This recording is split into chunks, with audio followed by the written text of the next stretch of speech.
Welcome back. Today we're diving deep into Mulla Sadra, a really monumental figure from the 17th century. Absolutely. Not just a philosopher in the narrow sense.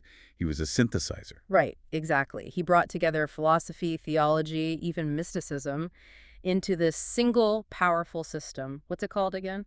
Transcendent wisdom, Hmm? or Hikmat Mutaʿāliyah in the original. Transcendent wisdom. It sounds challenging. Oh, it is. Intentionally so. And that's why we're drawing on these translated conversations with contemporary Iranian philosophers, people like Dr. Dinani, Dr. Larijani. They're grappling with Sadra's ideas right now. Which means we're getting some really cutting-edge interpretations, but also, well, it leads to our mandatory disclaimer. Yes, important to state this up front. Okay, so this is a translation and reproduction of conversations with Iranian philosophers. Some concepts or details may not be fully conveyed. We apologize in advance for any discrepancies. We do our best, but nuance can get lost in translation, especially with philosophy this deep. Absolutely, but even with that caveat, the core mission for this deep dive is, I think, really exciting. What are we trying to uncover? We want to understand what actually makes Sadra's wisdom transcendent. And crucially, what does he mean by intellectual freedom? This Āzād-Andīshī, he says, is essential. It's the foundation. You can't get to the transcendence without understanding the freedom required. So let's start there. On the intellectual battlefield, you could say, Sadra had to distinguish his approach, hikmah, from the more dogmatic theology, kalam. How did he draw that line? Well, it really comes down to your starting point, your intention. A mutakalim, that's the theologian practicing kalam, they begin with their religious doctrines already accepted as true. Okay, so the conclusion is fixed from the start. Precisely. Their job, then, is to use reason, sometimes rhetoric or even, polemics, to prove what they already believe. They're building a defense. An argument for a conclusion, not necessarily a search for one. Exactly. But Sadra positions himself as a hakim, a sage, a true philosopher. And the hakim. The hakim doesn't start with a mandatory conclusion. Their loyalty, ideally, is to reason itself. You follow the thought wherever it leads. Even if it leads somewhere uncomfortable, somewhere against your prior beliefs. Especially then, that's the test. If your philosophy isn't free in that sense, Sadra would argue it just collapses back into kalam. It becomes apologetics, not discovery. That's a powerful distinction. It's about intellectual honesty versus, well, being a really good lawyer for a predetermined case. And it's interesting, the sources mention the term hikmah itself, wisdom, has these strong Eastern, possibly Iranian roots, while falsafa, philosophy, is Greek philosophia, love of wisdom. So hikmah might imply something a bit more integrated, holistic. Perhaps. And Sadra takes this hikmah and actually identifies two kinds. Ah, okay. What are they? There's hikmati tasili, that's acquired wisdom, the stuff you learn from books, logic, study, conceptual knowledge. Right, the kind of thing we usually think of as philosophy or science. Yes. And then there's hikmat-iti. This is often called God-given wisdom, or sometimes hikmat-ishi, religious wisdom. God-given wisdom. That sounds less like book learning and more like insight, revelation. And definitely deeper than just reading scripture. Sadra saw it as the knowledge that connects you to the inner reality, the hakika or batain of faith.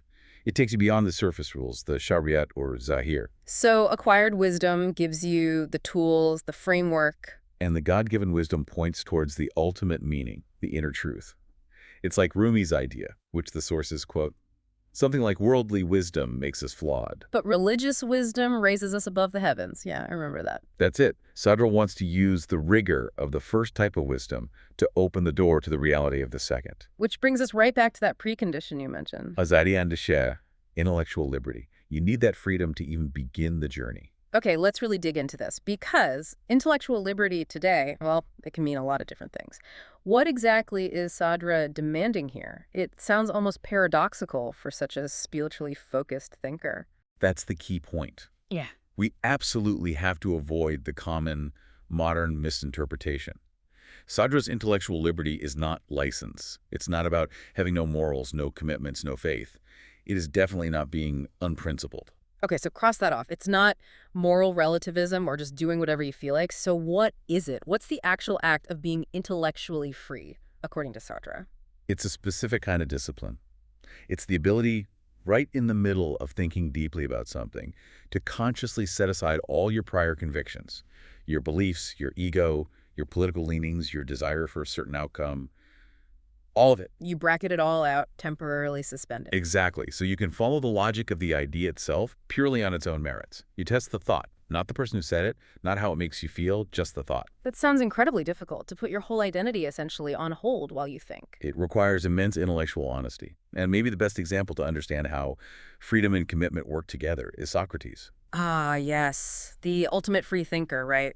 Questioning everything in Athens, annoying everyone in power. Absolutely. He pushed the boundaries constantly, yet when Athens condemned him. He stayed. He refused to escape, drank the hemlock. Right. He obeyed the laws of the city even when they were unjust towards him. If he'd run, he would have betrayed the very principles of civic duty and divine order he claimed to uphold. His death proved his commitment. So his freedom was in the thinking, the questioning. His commitment was in his actions, his principles. The two weren't contradictory. Precisely. His freedom wasn't licensed to escape consequence. It was the freedom to think clearly despite the consequences. That's the model. And this helps clarify Sadra's point about modern misunderstandings, too. Yes.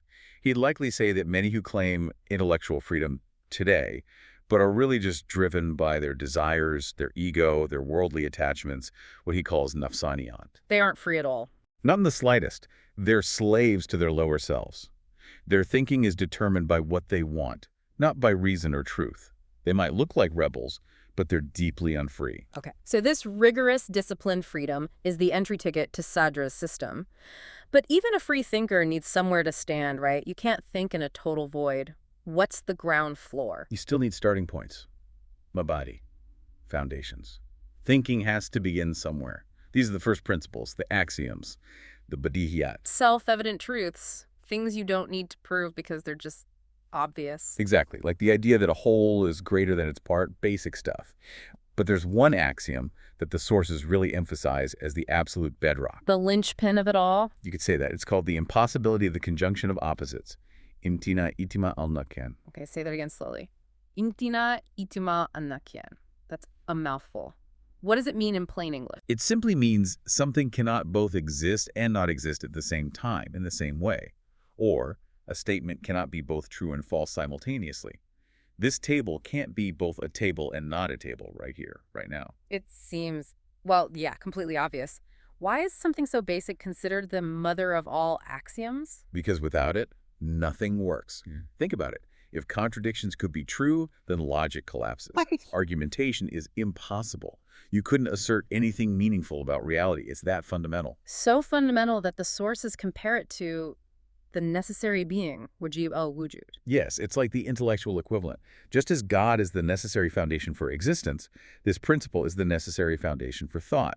If you could genuinely deny it, coherent thinking would cease to be possible. Wow. Okay. That really lands the importance. It's the non-negotiable rule that makes the entire game of reason playable. Exactly. And once you have that bedrock of logic established, Sadra can then build upon it to discuss the two fundamental types, or maybe realms, of knowledge. Right. This was the other key distinction. Not just the types of wisdom, but types of knowledge itself. Yes. First, there's acquired knowledge. Ilm huyuli. This is conceptual knowledge. Yeah. It's based on concepts, images, ideas, logic, things that come into the mind, representations of reality. So pretty much all of standard philosophy, science, theology that operates in this realm using concepts. Mostly, yes. Yeah. It's knowledge through mental forms. But then there's the second type, knowledge by presence. Ilmu. This is direct, immediate awareness. It's not mediated by concepts or images. It's just presence. Can you give an example? Your own self-awareness. Right now, you know you exist. You don't have a concept of your existence that you're observing. You are immediately present to yourself. Or the feeling of pain, you don't analyze the concept of pain. You just directly experience it. Ah, okay. So if I see the color blue, the concept of blue is huli, acquired knowledge. But the raw, direct experience of blueness itself is huyu, knowledge by presence. That's a great way to put it. And here's the crucial, maybe mind-bending point Sadra makes. You cannot truly translate Oshu knowledge into Huli knowledge. What do you mean? I can describe the experience of blue. You can describe it using concepts, yes. Yeah. But the moment you describe or conceptualize that direct, raw presence, it becomes a concept. It becomes Huli. You've already stepped away from the immediate presence itself. So the description isn't the thing. The map isn't the territory. Precisely. Think about infinity. We have the concept of infinity, huyuli, but try to imagine or picture actual infinity. the moment your finite mind tries to grasp it. It becomes finite, a very large number maybe, but not infinity itself. The presence is lost in the conceptualization. Exactly. And this has huge implications for theology, for understanding God. How so? We believe in God perhaps as the ultimate reality and ultimate Oji presence. But any concept we form of God, any mental image, no matter how sophisticated. He's just that, a concept created by our minds. Right. The sources use this striking phrase. Every conception we have of God, however subtle, is a creature made by us. Wow, that's Yeah. sharp. If your idea of God is something your mind made, it's an idol, essentially, not God. That's the danger. It's a mental construct, not the reality. And this is precisely what Mulla Sadra is trying to navigate with his transcendent wisdom, He's using the acquired knowledge, the Huli philosophy. using its rigor, its logic, its demand for intellectual freedom, to purify the intellect, to discipline the mind so that it becomes capable of receiving or recognizing the ujur insight, the direct awareness. So philosophy becomes the preparatory stage for a deeper kind of knowing. It's not just about winning arguments. Not at all. The goal is transformation, this shift towards direct insight. He calls it tanabo, awakening, vigilance. An awakening facilitated by a mind sharpened and freed through philosophy. Yes, a mind free from ego, free from dogma, free enough to potentially glimpse that inward secret, the haka, through the disciplined use of reason. Okay, so let's try and pull the threads together from this deep dive. Mulla Sadra presents this vision, transcendent wisdom, which is fundamentally rooted in intellectual freedom. A very demanding freedom requiring the thinker to operate without being bound by pre-accepted conclusions. Reason is the guide, initially. But that rational journey, using acquired knowledge, Huli, isn't the final destination. No, it's the path towards potentially connecting with the deeper, inexpressible certainty of direct presence. It's a bridge, a preparation. It's an incredibly bold synthesis, taking reason right to its edge to open up a space for something beyond concepts. It must have been a huge intellectual risk back then. No doubt about it, living right on that edge, which leads us, I think, to a good place for our final provocative thought for you, the listener. Mulla Sadra insisted that genuine thinking requires the willingness to temporarily put even your most cherished beliefs in parentheses, to set them aside to follow an argument. So, the question to ponder is this. What fundamental assumption in your own worldview, maybe something personal, scientific, ethical, political, what unquestioned truth might you be willing, just hypothetically, to bracket for a moment? Just to see where pure, objective, free thought might lead you, even if only in a thought experiment. That challenge, that act of intellectual self-negation might be the closest we can get to understanding the price of entry Sadra demands for transcendent wisdom. A challenging thought indeed. We hope you'll join us next time as we continue this exploration and tackle one of Sadra's most revolutionary ideas, one that fundamentally challenged centuries of physics and metaphysics, his theory of substantial motion.